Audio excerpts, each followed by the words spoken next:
নমস্কার বন্ধুরা, মল্লিকার হোম কিচেনে আপনাদের স্বাগত। আজকে আমি আবারও আপনাদের কাছে কাঁচা আমের আচারের রেসিপি নিয়ে চলে এসেছি। কাঁচা আমের রেসিপির জন্য আমি 3 কেজি কাঁচা আম নিয়ে নিয়েছি। আমগুলো আমি মাঝারি আকারে কেটে নিয়েছি।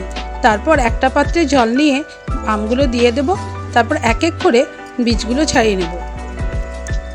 আমি এই আচারের রেসিপিটা 2 সপ্তাহ আগে বানিয়েছিলাম, কিন্তু সময়ের অভাবে আমার এডিট করা হয়নি, তাই ছাড়া হয়নি।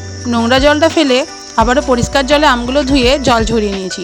তারপর ওপর থেকে একটু একটু করে হলুদ ছড়িয়ে সব আমগুলোতেই মাখিয়ে নেব।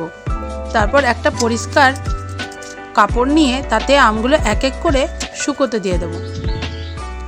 আমগুলো আমি একদিনই শুকিয়েছিলাম, তার বিকেলেই আমি আচারটা বানিয়ে নিয়েছিলাম। 4-5 ঘন্টা আমগুলো শুকোলেই হবে। গ্যাসটা লো ফ্লেমে রেখে কড়াই গরম হতে দিয়ে দিয়েছি। আমি আচারের জন্য আলাদা করে কোনো মশলা কিনিনি। আমার কাছে কিছু পাঁচফোড়ন ছিল, তাতেই আমি পেয়ে গিয়েছিলাম মৌরি, মেথি ও কালো জিরে দিয়ে দিলাম। তারপর দিয়ে দেব কিছু পরিমাণে জোয়ান, তারপর দিয়ে দেব কিছু পরিমাণে গোলমরিচ ও কিছু পরিমাণে জিরে। তারপর দিয়ে দেব পরিমাণ মতো কালো সরিষা।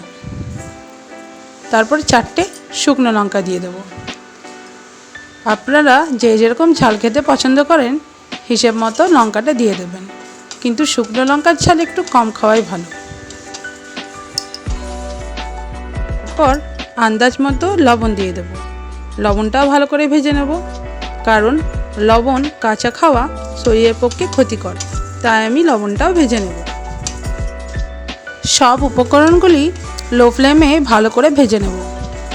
তারপর গ্যাসটা বন্ধ করে ঠান্ডা হতে দিয়ে দেব। মশলাগুলো ঠান্ডা হয়ে গেলে একটা মিক্সির জারে নিয়ে মিহি করে গুঁড়ো করে নেব। তারপর হাই ফ্লেমে কড়াইটা গরম করে নেব। তারপর তাতে দিয়ে দেব 500 গ্রামের মতো সরিষার তেল। সরিষার তেলটা ভালো করে গরম করে ফ্লেমটা বন্ধ করে দেব। তারপর শুকানো আমগুলো একটু একটু করে দিয়ে দেব। সব আমগুলো দেওয়া হয়ে গেলে খুন্তিতে করে নেড়ে হালকা ভেজে নেব। তার উপর ছড়িয়ে দেব ভেজে রাখা গুঁড়ো মশলা। সম্পূর্ণ মশলাটা দিয়ে হালকা হালকা করে নেড়ে মিক্স করে নেব। কড়াই ভালো করে মিক্স করা যাচ্ছে না বলে একটা অন্য পাত্রে ঢেলে ভালো করে আচারটা মিক্স করে নেব। তারপর একটা কাচের জার নিয়ে নিয়েছি। জারে একটু একটু করে সব আচারটাই আমি ভরে নেব। সম্পূর্ণ আচারটা জারে ভরা হয়ে গেলে ঢাকনা লাগিয়ে রেখে দেব। তারপরের দিন থেকে রোদে দিতে শুরু করব। 2 সপ্তাহ রোদে দেওয়ার পরই দেখবেন আচারের আমটা সেদ্ধ হয়ে যাবে। বন্ধুরা, এই পদ্ধতিতে আচার বানালে আচারটা স্বাদে ও গন্ধে এত সুন্দর হয় যে মাছ মাংসের দরকার পড়বে না। একবার অন্তত বানিয়ে দেখবেন।